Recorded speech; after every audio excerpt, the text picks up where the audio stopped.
사랑하는 요셉 청년 여러분, 한 주간도 잘 지내고 계시지요? 하나님의 말씀을 배송합니다. 요기요큐의 정광호 전도사입니다. 오늘 우리가 함께 묵상할 본문 말씀은 출애굽기 22장 1절에서 15절까지의 말씀인데요. 잠깐 말씀 요약을 해보자면, 가축을 도적질하면 소 한 마리는 5마리를 배상해야 하고 양 한 마리는 4마리로 갚아야 합니다.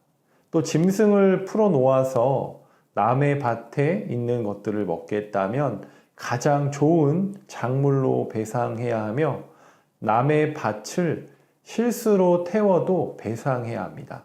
또 맡긴 물건이나 짐승을 도둑 맞았을 경우에도 맡은 자가 결백의 증거를 내지 못하면 배상해야 되는 배상법에 대한 말씀을 오늘 나누어 보려고 합니다. 오늘 말씀은 타인의 재산에 피해를 입혔을 경우 배상에 관한 법에 대해서 하나님을 말씀하시는데요. 우리가 한 가지 여기서 주목해서 봐야 할 점은 그 동기에 주목해야 한다는 점입니다.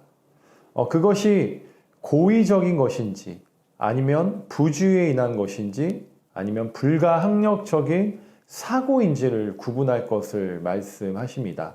의도치 않게 실수로 과중한 처벌을 받는 것을 방지하는 아주 디테일한 규정들을 보면서 하나님께서 얼마나 이스라엘 백성들을 생각하시고 공평하신 하나님이신지 깨닫게 됩니다.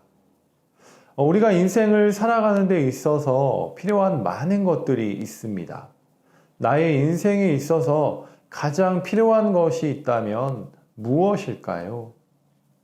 아마도 내가 지키려고 하는 것, 내가 움켜쥐고 있는 것이 있다면 그것은 돈이 아닐까 생각해 봅니다. 많은 사람들이 부를 축적하기 위해 열심히 일하고 노력합니다. 또 세상을 살아가기 위해서는, 또 먹고 살기 위해서는 돈이 필요하기 때문입니다.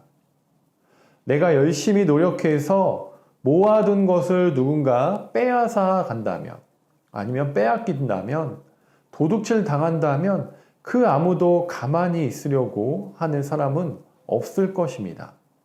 그래서 오늘 하나님은 말씀을 통해 다른 사람의 재산에 피해를 주거나 도둑질한 죄를 엄중하게 처벌할 것을 명하십니다.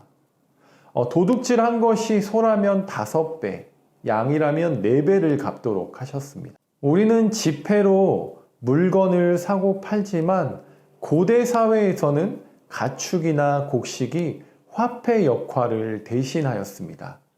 그렇기에 소나 양은 이들에게 있어서 아주 귀한 재산이었기 때문에 타인의 재물을 훔쳤다면 몇 배로 강한 어떤 처벌을 내렸습니다. 지금 우리가 살아가는 현 시대에서 비유를 해보자면, 누군가가 자동차를 훔쳤다면 5대에 해당되는 값을 지불해야 하고, 오토바이를 훔쳤다면 4대에 해당되는 값을 지불해야 한다는 것입니다. 만일 도둑질한 사람이 배상할 돈이 없어서 갚지 못한다면 몸을 팔아 종이 돼서라도 배상해야 하고, 도둑질 하다가 침입하다가 도둑을 주인이 실수로 죽이더라도 무죄로 인정되었다고 하나님은 말씀하시는데요. 어떻게 보면 이것이 굉장히 가혹하다고 싶을 정도로 강한 처벌이라고 생각이 됩니다. 그런데요, 그만큼 남의 재물을 훔치는 것이 중대한 범죄라는 사실을 깨닫게 됩니다. 죄의 대가는 반드시 지불해야 하는 것이 하나님의 공의이며, 강력한 처벌을 통하여 이스라엘 공동체 안에 질서와 법을 세워 나아가십니다. 또 하나님께서는 의도하지 않았지만 과실로 인하여 타인의 재물에 손해를 입히면 동일한 양을 배상하되 질적으로 가장 좋은 것을 배상하도록 명하십니다. 실수로 불을 내어서 타인의 곡식이나 밭을 태웠다면 불을 놓은 자가 반드시 배상하도록 말씀하시는데요. 징벌 차원에서 더 많은 양으로 배상할 필요는 없지만 피해 입은 사람의 마음을 달래고 위로하기 위해서 어떤 도리를 지켜야 한다는 것입니다.